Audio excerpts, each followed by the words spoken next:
Our next guest turns 40 today. Do like that. Happy birthday to you. Happy birthday to you. Happy birthday, dear Bonnie.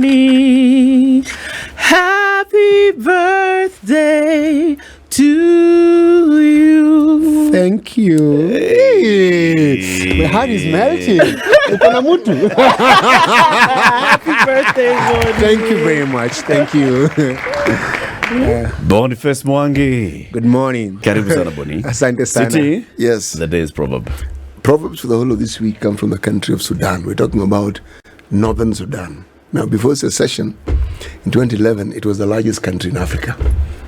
But rich history, fundamental to so many things. Anyway, our proverb for the day: hot water is not a playground for frogs. Hot water is not a playground for frogs. What's the interpretation of that, Bonnie? That if you're a frog, avoid hot water. And I think also, if you know that you are living in a glass house like President Ruto, then you should not throw stones. Who isn't in a glass house, Bonnie? I am not. I'm not in a glass house. That's why I can throw all the stones I want. Yeah. But did you call yourself an activist or a politician? I am an activist. I'm not a politician. I'm not elected. I did not vie. I vied 5-6 years ago, and I was rejected. And I accepted my rejection and moved on. You know, I ask anybody who has ever presented himself to the people to seek their opinion as to whether they would like him as a leader or not, do you really divorce yourself from politics? I do, because I'm able to say that there's a way I don't align, there's a way I don't kiss ass. There are things that I don't do. If I really was a politician, you'd see me in Azimio rallies or at Ruto status having tea, but that's not who I am. So you're not in Azimio? No, I'm not a member of Azimio. I voted for Azimio. I have friends in Azimio. I have friends in Raila Odinga, Mada Karua, and the leadership. Are you saying you don't have friends in UDA? Many actually. A lot of my friends are in UDA. I know Eric Latif knows that very well, because we have a lot of shared friends who are in this career and they left and they became part of the government. So I have a lot of friends on both sides. Yes. But you're an activist. I'm an activist. The People's Watchman. I'm the People's Watchman. All right. Yes. Now, we saw you in your proper character as the People's Watchman taking some tear gas on Saturday morning. Yes. Tell us, what was that all about? So on Friday night, I was having dinner with Chief Justice Willie Mutunga, and we got a call that some people had been arrested during the day. So we went to Central to take them some sanitary things and milk and bread, the things that you need in a police cell. Our idea was to bail them out. And they also said that the person who's supposed to give you the receipt for cash bail is not around, come back the following day. So the following day we mobilized and went to many of us to go and help them get released. When you go, there's a lot of politics between the OCS and orders from above. When the OCS realized that the crowd was gathering were more than the suspects in the cell, he got officers who were sleeping in their plain clothes in party to come and tear gas us. So we're getting tear gassed to vacate the police station because they saw us as a threat. I don't know why. They are the ones who had the guns and the batons, but they saw us as a threat. So we got kicked out, and we went online to try and campaign for those guys to get released. They were released yesterday, and we thought they were not going to get charged. Today they're in court. Why had they been arrested? They were arrested for protesting in the CBD and asking the president, who they're referring as Zakayo, ashukishe taxes and to lower the cost of living. So what was the charge? Causing public disturbance? Taking part in an illegal assembly. And I don't think there's a day where the police have said any assembly is illegal unless it's pro-government, because I was in these streets for about 10 years protesting. And every time we went to protest, we got arrested and beaten. So the police haven't changed. The law is very clear about protesting, but the police don't respect the law when it comes to protests. Now, of course, we saw CJ Emeritus, Professor Willie Mutunga, even before he walked in there, and he was talking about, I think you were the one who was recording him. Yes. And he was talking about the place of police officers in citizens demonstrating. Right? As somebody who has organized and participated in many demos, we thought, let's invite you. Yes. We'd have also wanted to have Professor Mutunga here, but he was unable to join us. He's resting. What is it about demonstrations and police legally? How are those two treated from your understanding of the law? So legally, so Article 37 says that everyone has a right to assemble, picket, demonstrate, deliver petitions. And the process is you notify the police within 2 days. So if I want to protest on Wednesday, I deliver a letter to the area OCS and say we're planning to protest. These are route for protest. Now, the work of the police is to provide security at that particular protest. They come to escort the protesters and ensure that there is no violence or any looting or anything that bad happens. The problem is the police understand a notification is a notification for them to assemble to come and beat you up. Because every time you notify the police, they don't show up carrying flowers, they show up with tear gas. And when they come and interrupt, because the reasoning in our government is very silly. Because our protest comes to an end. You don't have night protest. If I go to parliament to go and deliver a petition, I'll deliver and go home. But the police don't want to do that. So they interrupt or interfere with you before you even reach your destination. And I wish they only allowed people to protest peacefully and go home. You know, they would even take out the sting in a protest. Because if you go to a peaceful protest, there'll be no headlines. So the police every day do themselves very bad public relations, because every day when they tear gas people, then they press for the bad reasons. But we have seen very many demonstrations and protests in this country which have not been tear gassed, where people walk on the streets of Nairobi carrying banners and placards and they end up going home. Why is it that there are some protests that end up with a clash between the police and the demonstrators? Any protest that seeks to address the president or make demands upon the presidency is met with brutality, because the police saying, anaibisha serikali, you're shaming the government, you're embarrassing the president, we cannot allow you to do those things. So the police have a very low tolerance of criticism. So when they read the placards, they're like, in anti-government protest, you must disrupt. But if you do a pro-government protest, or do a pro-government prayers, or anything that shows support to the government, not only actually interact with you, they'll let you protest, they'll even give you water and escort you wherever you're going. So what you're saying is that there's no fundamental lack of understanding, it's just lack of will to actually do what they are put there to do?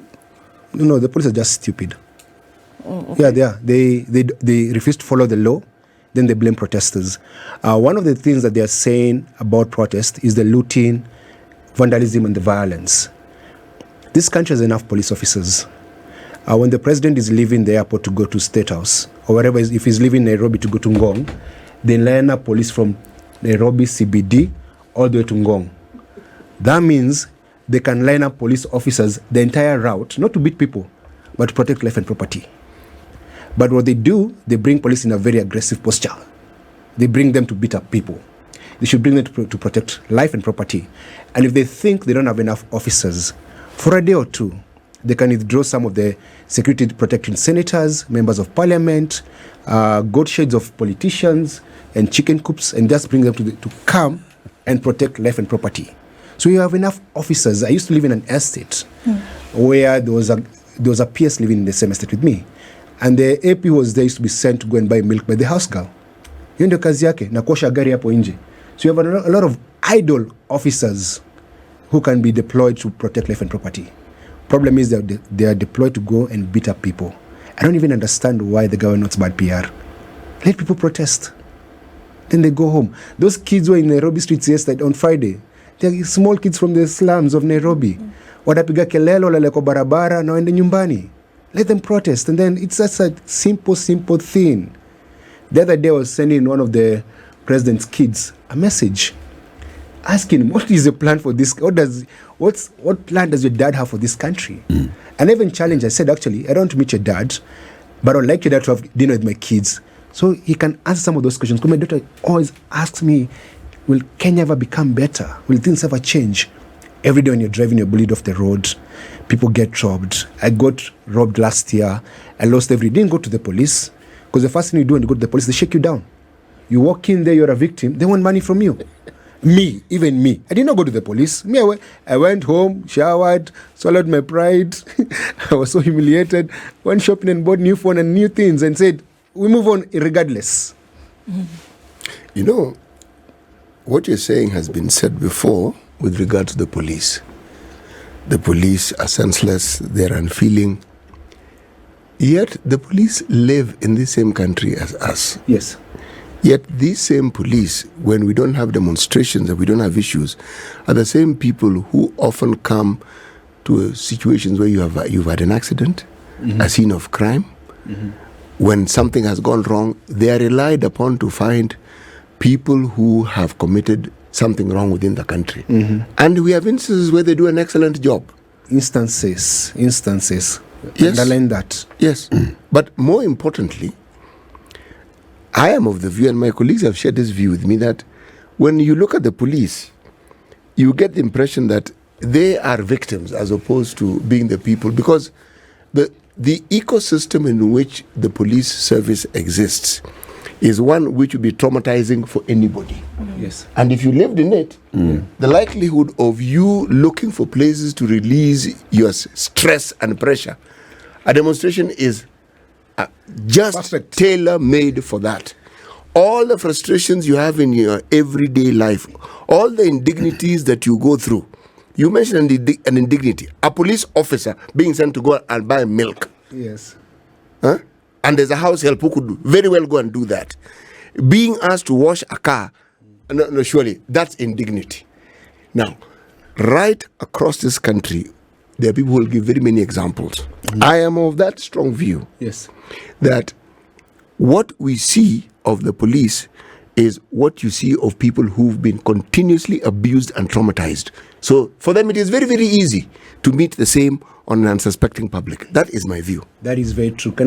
So in 2018, and there's a clip online that I shared yesterday, David D went to Madare, and he told those young people that he police in Ukoloni, and even if you take a young man from this community, take them to Kiganjo, and you bring them back here, they come and shoot the other young people that they left in the community. That's the training. How do you recruit police officers? It's not about brains, it's brawn. The first thing you have to do as a male officer when you're being recruited, you go to a playground or a field, they're told to remove your shirt, you're told to run around, then they select some of you, then they tell you to chase a lorry, then you catch up with the lorry, then they come and open your mouth, then they count your teeth. So when it comes to competence and brains, it's the last thing it's the last thing they ask you.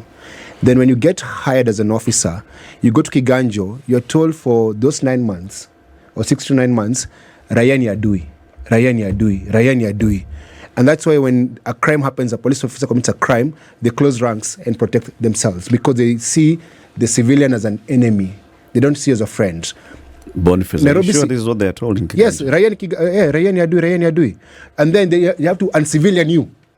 When you get to Kiganjo, you must have been a civilian. To remove the civilian from you. I've heard it being explained before, even by senior military officers. Yes. It is so that you can now you can understand following order and structure. Orders, no matter how bad and wrong the order is. And guess what? Yes. You get, after that training, you're taken to Central Police or Kamkunji, wherever it is, that was built by the colonial government 100 years ago. The stench of urine and human remains and human waste and sweat is over 100 years old. You work in a very undignified place. Then they house you 4 in a room. You have no dignity. You have no humanity in you. Not because you don't become human. It's because the entire system is designed to oppress you. That's the reason why a very poor police officer will not investigate a rich man who is stealing from him. Because he's afraid of that rich man. Because your dignity is gone. Most officers have no self-dignity or even self-worth. That's the reason why when you talk to an officer and they deem you rude, they can shoot you or arrest you or just beat you because they have no self-worth. If you sit here now right now and you all of you insult me, I'll walk out and go home. But if you insult an officer, he might even commit a crime on you. Because the entire environment is designed to demoralize, to dehumanize and make you civilians the enemy. So you agree with Citi that the police are victims? 100%, they're victims, and they need a union. Kenya police need a union. So the police are not stupid, like you call them. Foolishness they have. Ile kiganjo ile wameweka kwa akili. But there's a bit of humanity left, a bit. Because some of the things police officers do in this country are very, very wrong. Like even the way they beat up people without any reason. And they say, tunafuata amri. Like the officers for Central Mutai refusing to release protesters. And then you said, here are sanitary pads for the women who are in the cell. Says, no. I want to teach them a lesson. What lesson are you teaching someone by not giving them a sanitary pad? There's no lesson there. You know, one of the things, and you've rightly put it, there was a police service in South Africa that was actually a police force who, when you read writers of that time, when they're describing the police force, there's one gentleman called Alex Laguma in The Fog of the Season's End. He describes the recruitment of a police officer. It wasn't the most humorous thing. Humorous when you read it, but it's really not humorous. He says they looked for somebody who was not capable of, I'm paraphrasing, of passing any written exam. Okay? They looked for someone whose entire ecosystem was white people, specifically the Africans, and whose contact with black people had been minimal. And when it was people who worked for them and obeyed orders. This is in the apartheid system. Yeah. So he said, now when such a person is made a police officer, there is nothing in his experience that makes him even understand how a black man thinks or goes about his life. So whatever instructions they are given, they will follow to the letter. Yeah. Without even questioning it. Even when it is clear it doesn't make sense. You have a pass that leaves, they are called homelands, that you come from to come into town to work. It allows you to work for a certain period of time and then go back home. By the way, if you look at some of the towns in South Africa, especially the Western Cape, there are places where you'll find a railway line. That railway line serves to bring workers into the town and back. That's what it does. The conveyor belt. Primarily, they don't live in Back to the village. town. Yes. Back to whatever settlement that was meant for the Africans. That hasn't changed. That's what I'm trying to tell you. Yeah. That you see, those railway lines were not dismantled.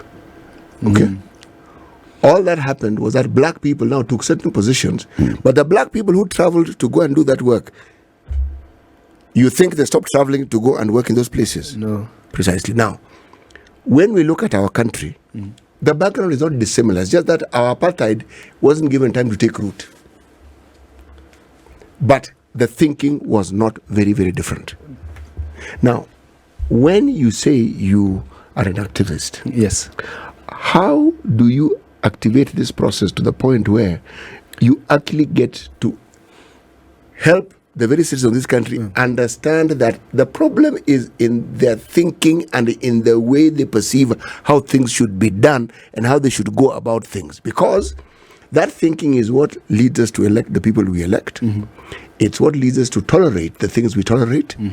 And in so tolerating, essentially we are saying you can get away with anything you want. Wow. Okay.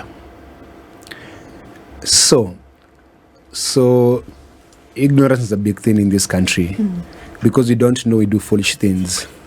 But I think one of the things Kenyans wanted to say a lot is hunger is the enemy. And someone who is hungry, if you can satisfy their hunger for a day, they'll sell their vote. So no matter how much civic education you do, as long as you don't check the fundamentals, then things will always go wrong. I think Honorable Mother Karo spoke about cost of living and price of food. As long as people are hungry, they're going to do desperate things. They'll even elect the oppressors because they're saying, wacha nikule leo, tomorrow it'll sort itself out.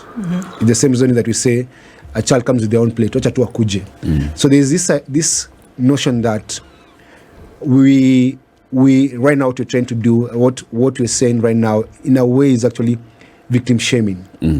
Because the citizens are actually victims. And they're victims wallowing in ignorance and hunger. And when you are hungry and someone gives you food, you'll sell your vote. And when you're ignorant and Shakahola comes and says, if you're still hungry, but you know if you die, you're going to go to heaven. You're going to go and force yourself to death. So it's a bigger, complex problem. I'll give you an example. when I was coming here to use Southern Bypass, so there are a lot of people standing outside there on Omba lift. Watu wengi sana. They're all going to industry area. That guy will work for 30, 40 years for an industrial company here. He has no NHIF, no medical cover. When he retires, he's going to get a bicycle or a radio or a torch. And then he goes back home. Who has failed that man? It's a Toli who is supposed to fight for the workers. So at the end of the day, the leadership has failed. Because we cannot develop if our leaders are not developed. Our level of ignorance and poverty has a direct connection with the people that we elect. So, if our leaders don't see development as a priority, or fighting poverty as a priority, they're going to give us side shows like housing, things that we don't need. But what we need right now is food on our table and safer roads. I've seen the headline stories about people dying on the road accidents. A citizen cannot build their own roads. They cannot enforce traffic rules. They cannot inspect vehicles. It's leadership. So let's say the problem we have in this country is a leadership problem, not a people problem. Because if the leaders are not corrupt, you shall not be corrupt. Because I know my leader is not corrupt. If you are not corrupt as a man in your home, your kids are going to be corrupt because their kids reflect who you are. Boniface Mwangi is our guest. He's here in the studio. City, you had asked him about the power of citizen activists like himself, active citizens like himself, in persuading the rest of us to understand the power within us. Yes. You know, the reason why I asked this is because the way Boniface described our leaders and ourselves who are not in political leadership, there is no difference. If we are poor, so are they. If there's a poverty of spirit, they also have it. Because how do you explain this great need for someone to accumulate wealth without even thinking of the consequences, if not a poverty that they have of one nature or the other? If you've ever been to a function where there is a buffet, otherwise known as buffet, if you observe carefully, and look at the way people serve food. There are people who will pile food on their plate to the point where now you need to do a balancing act as you're going to sit down. Okay? And you want to put almost everything in it. Then there are people who will take a bit of this, sit, go back. Because they've been informed you can go back as often as you like. They may end up even eating more food than the person who piled it. But they have knowledge that this, and it's lived experience, this food isn't going to get finished. You can continue going back. You pile because you're not sure that food will be there when you go back. So you want to make sure you have as much as you can possibly eat. Even if you don't finish it, but you've piled it. Now, why am I giving this analogy? It doesn't matter if someone is in a position of leadership. If the fundamentals are exactly what they were at the time they got elected, and why it is they even appealed to the electorate, it means the electorate found some commonality. Somebody they could resonate with, somebody they could find a level playing field with. And they hope that when this person gets that position of authority, they will then, understanding the problem where they came from, this person would address those issues. But coming from that same background, this fellow doesn't want to address those issues. And if they do, that's not a priority. The priority is to be like the other people he looked up to. And in doing so, you lose out on the very thing that got you elected in the first place. My question was, how do you get people to understand this? It's called accountability. We've discussed it on many occasions here. How do we teach people to hold leaders accountable, to make sure that they're actually accountable? That when you're elected, it's not a free ride you've been given. You actually go there to perform tasks that we've asked you to go and perform. So I see it differently. We have a Stockholm syndrome where we fall in love with our kidnappers and our oppressors. And then over time, they make us become them. So our leaders have very chokora behavior. You send our leaders to a buffet, they'll put food on the plate and in their pockets and in their socks. They do that. They will steal money meant to build a hospital. They'll steal the beds, the bed sheets, the medication, and if possible, marry the nurses. And so you have a hospital with nothing. That's what they do. When there was slavery, freed slaves would go get some money and go buy slaves and become slave owners. And so our leaders have become slave owners. And then when we overthrow those leaders, we become slave owners ourselves. How do we deal with that? There's a need for citizens to understand that an election is actually an event. It happens, then it's done. Now, the work of a voter and a citizen of a Dalston mind is to hold their government accountable. If I was a UDA supporter, which I'm not, I would be in the opposition today. Because the moment you elect a government, all of you join opposition, so that you can join forces to hold the government accountable, which means that even the government knows the people who elected us have expectations. The problem is, voters have no expectations. They know wataiba tu, watatutukana tu, watafanya tu. If Ruto cared about the consequence of the citizens, he wouldn't have passed the housing fund bill or the finance bill as it was. He would have known there would be consequences from his backyard. But his backyard says, tumpatie muda.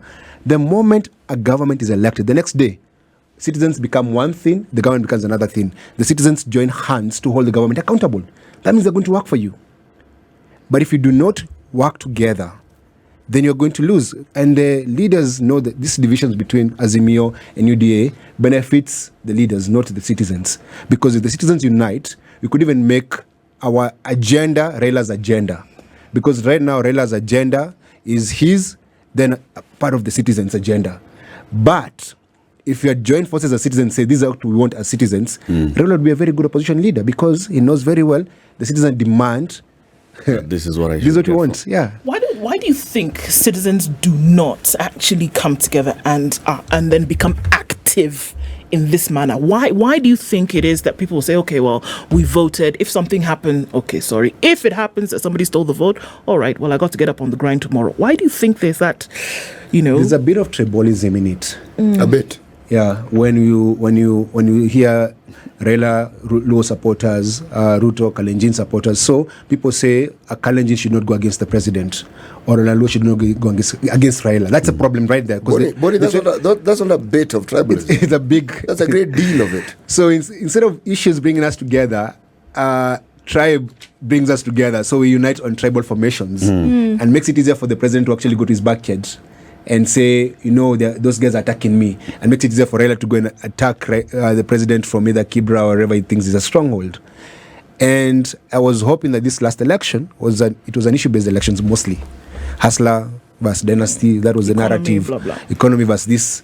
Right now, we should actually be uniting around issues, not personalities. And I think one of the ways this country can progress is that Raila Odinga and Ruto should actually push the country to a level where it's all about issues. If this tribal support that our leaders have were miraculously able to hold them accountable, would that tribal support be deemed as negative? In a way, yes. Why? Because that means that anyone can vie anywhere. Yes. Because you're not vying because of tribe, you're vying because of issues. So it elevates our discussion to issues. Right now, Jalango is in trouble in Kibra because they said, wewe ni mtu ulipatia kazi juu ya baba. You have nothing, you're just a comedian. Wewe uko na kitu yote, lakini sasa wewe juu ya baba nimekupatia kura. Then so umeitoroka baba mwenda kulambalamba sukari State House. That is the problem now. It's like you're betraying the people who voted for you. And it's also a sign that we have no value-based politics. Because values mean that I can't betray someone that I was loyal to yesterday. That it means that you cannot see me, Boniface Mwangi, then in State House with the president because we don't share values. But you can see me then with Raila because we share values. That's what ideological or value-based politics mean. And you're saying that it's something, we have a drought. We have a drought because people are crossing over. I was asking Honorable Mother Karua, I said, how come you guys have been betrayed every day by people that were in the same team yesterday? Like that. I wouldn't, if you were my friend and we fell out, I wouldn't go online and attack you and say, oh, CT, ndanyamaza, nitulia, nipige moshana na bibi yangu, lakini nyamaze. The guys who were campaigning with Raila Odinga yesterday are the same guys who have been bought and going against him the next day. I'm like, how do you do that? But does that not tell you then perhaps that these individuals were opportunists even then? Because if they came from Raila's political backyard, so to speak, and crossed over, they knew very well that the chance of being elected if they did not support Raila was next to zero. So that's what they did. And they supported and they got in. And now you're seeing them in their true colors. But you don't have to support the president to bring development to your backyard. It's a lie. The other thing, during the one-party state, Koigi Wamwere, Orengo, Chelagat, they all KANU MPs, but they're opposing Moi in KANU. So that means you can actually love or hate the president, whichever party you're in. This loyal blind support is very bad for this country, because that means you have no opposition. The president has a rubber stamp in parliament. I think beyond betraying Raila Odinga, which is not important, I think they're betraying the Kenyan people, because they're saying this country needs a strong opposition. You need people in parliament to speak when motions come. You need people to defend the people. But now when everyone joins UDA, then it means we have no one to speak for on our behalf. But you're onto something there, because I see the greater danger is on the narrative that is taking root. That it is okay not to have a stand. It is okay not to have a position. It is okay for you to be as whimsical as you like and to give the impression that you support a certain way of doing things, and yet what you're actually doing is self-interest. Essentially, you are giving it rubber stamp and saying it is okay. Unapigania tumbo yako. Yes, but then you see how we justify. We say that's our politics. But then the question is, must it be that way? No, it shouldn't be politics of betrayal. I think people should stand on their values. If you believed, one of the things I watch clips online about people, what they were saying yesterday about Ruto, and then what they're saying today about Ruto, and I'm like, Ruto, don't you see these guys are there for your money? He knows. And the power you have. Oh, he knows. Yeah, he must know. Because he must know. All of these people know. Yeah. Even those that have not crossed over from Azimio to start openly supporting Kenya Kwanza, they're not in it because they believe the cause. I don't think they even know what the cause is. All right? And that's why, if you look at we focus so much on the president and the presidency, and we tend to forget these other 345 individuals who are in parliament, who are supposed to be doing the job of reminding the president that you're now in office and these are the promises that you made to the Kenyan people. Yes. And the majority of the Kenyan people then voted for you and you are now in office. Yeah. All right? All of them. Those in Kenya Kwanza speak as if they are in parliament to execute what the will of the president. The will of the president is. And they come and explain, no, what we are doing. Those on the other side are just basically like saying no, because Raila said no yesterday. Now we say no. Saying no. Yeah. Right? Should he say yes today? They say yes. move on and say yes. If we focused on that lot in the National Assembly and in the Senate, then that one guy in State House can fall in line. That's as true. long as we are focusing all our attention on that one guy, then that one guy becomes the most important, and everybody, each of these 345 feel, all right, for me to be noticed, I better align with that one guy, because that's the one guy who everybody's looking at. So, because the government has a lot of money, one of the ways they buy people, because I have a friend of mine who was bought with a lot of money. Oh, okay. How much? About 100 million. Nice. But he was given a tender. He was told, you're going to earn 50 million in the next 5 years, allowances minus. I'm going to give you a tender that you can take 50 million in one day. Chap. Then you continue just doing this thing. So there's even a member of parliament. I was at ESCC last week having a meeting with them, and they're very concerned about the current parliament. There's a motion in parliament. Someone has proposed a motion to reduce procurement crimes. Yes. Yep. That gentleman is called Peter Kaluma. No, Kaluma is doing one for integrity. If you're convicted. Ruku is, It's a Ruku one. Yeah, that one is Fair in enough. procurement. Kaluma is saying if you're convicted like Sonko or Itito, you can still vie for public office. So even ESCC is concerned internally that the next coming month is going to be very bad, because it says where the money is in tendering committees, and governors want control of that committee, so do ministries want that, and members of parliament are beneficiaries. So they're sponsoring a motion in parliament to remove procurement crimes. So he's saying actually even our hands are tied, and I think it speaks of the president, because he hasn't declared his position on this matter. He has the numbers in parliament. So does he want to become the solo entrepreneur of the entire country? Boniface, forget the president. These 345 men and women Yes. who are going to debate this bill from first reading, going into committee stage, second reading, into the third reading, where they now make the decision. Yes. What is their stand? It should not matter what William Ruto thinks about it.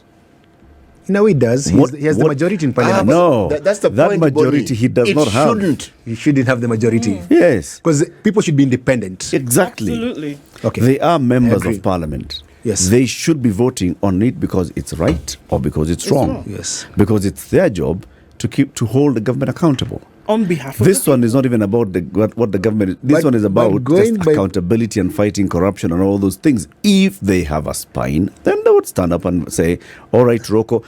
I personally have absolutely no problem with Roko proposing that bill.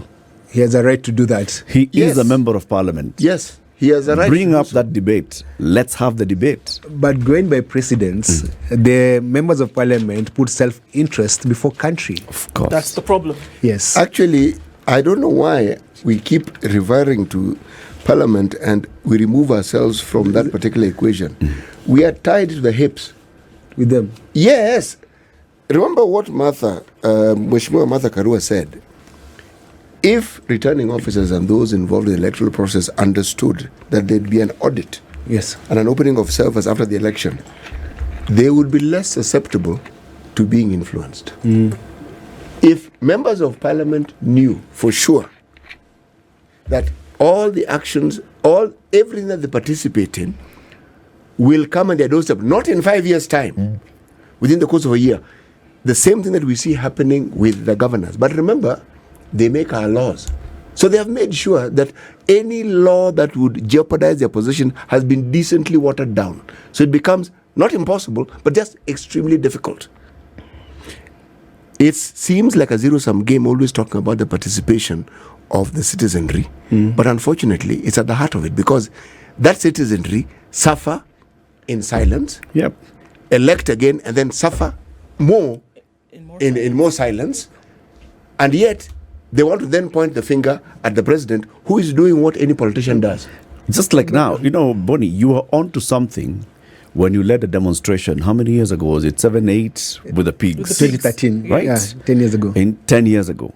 You are onto something because you're saying that this is the house that should ensure that this country is run properly. Yes. That's the reason we have a parliament, right? True. Focus should be on that. Focus should be on what exactly are they doing? Well, how do they debate?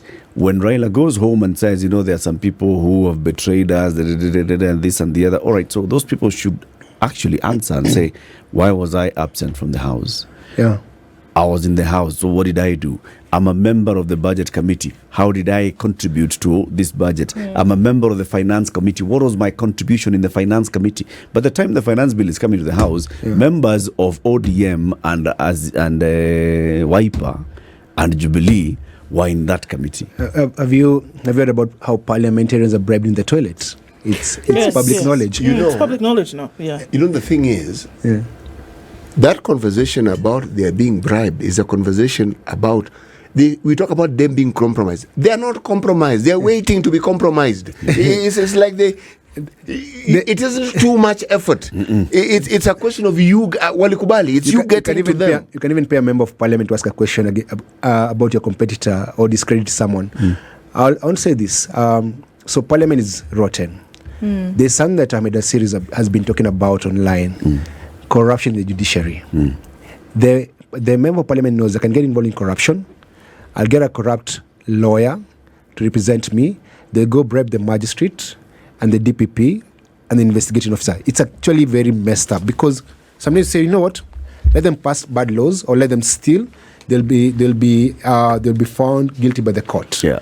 EACC last week, they said the Waluke conviction bothers them a lot, because they proved this man stole money. Yes. But he's a member of parliament. Yes. He's still walking around here scot-free. Yep. So at the end of the day, it's sad that even this is going to end in a sad note, that as a country you look like you're doomed, in a way. Actually, no. There's something that happened in Holland recently. The government actually collapsed. And that government had coalitions, just like this one of ours has. Okay? Now, the thing that made it collapse is a very strange one. Okay? The leader of the opposition, the prime minister, the president, wanted to cap the number of relatives that refugees who were already in the country could bring into the country. Say, no, it can be 2, 3, cap it. His coalition partners did not agree with him. They walked out. The government collapsed. You see, when Eric says the power is in the members of parliament, it is. These ones cannot collapse because this one have a price. And then they have, there's a dossier. Let me tell you, one of the things that make people turn around, you don't have to be corrupt. But maybe you have, Kenya is a very moralistic country. You might have very... I would say we are a hypocritical country. Hypocritical morality. Yes, Some people have very decadent lifestyles. So maybe there's a way, you have fetishes and all that. NIS, National Intelligence Service, has a file on you. Yeah. So when you're about to vote on a bill, they push a file and say, does your wife know? Does your pastor know? So there's a lot of blackmail, actually. Nairobi, let me tell you, Nairobi blackmail is galore. So members of parliament, the guy must be like a very good SDA elder. Yeah. But at night, the things he does. And NIS knows, and the police know. So they say, the president wants you to vote on this particular way. I'm aware of shida. And I want to say, that's what we know these things. I want to say something about Ruto that he has done right. One thing, I was in Malindi last month, and in Mombasa, and the number of disappearances have reduced. The number of extrajudicial killings have reduced. Today, we used to have lose 1 or 2 young men in Madare every day. The number of killings have reduced. Police are now investigating, arresting, taking to court, or they arrest you, they interrogate you, or they release you. And it's a very good thing that he promised to reduce extrajudicial killings. He has done that. He disbanded killer squads. I hope he does not bring them back again. Are you sure they were disbanded? Or they just renamed? The ones we knew. The ones we knew were disbanded. There's a special crimes prevention unit. There's a squad that when you have a gun, You need to have. it will have to happen. You'll have to die. But the idea of guys getting picked at night, being kidnapped, being tortured in containers, that has ended. And I hope it doesn't come back. And that, I commend the president. I'm very happy about it. Because the number of complaints and cries have reduced in the country. Let the law take its own course. Let things be done the right way. The right way, legally way. Bas. By the constitution. Boniface, the people's watchman, the active citizen, the everything that you are, keep doing what you're doing. Thank you. And in 2027, go back to the ballot. Watu watanipigia kura kweli. Utapigiwa kura. In this country, a day is a long period of time. Can you imagine what 5 years is? Wow. Yes. That's a Boniface, lifetime. can you imagine a tender worth 100 million shillings Yeah. in a day? And the only way you get it is by becoming a member of parliament. Well, can't don't need Boniface Mwangi has been our guest. This is the Situation Room, the only way to start your day.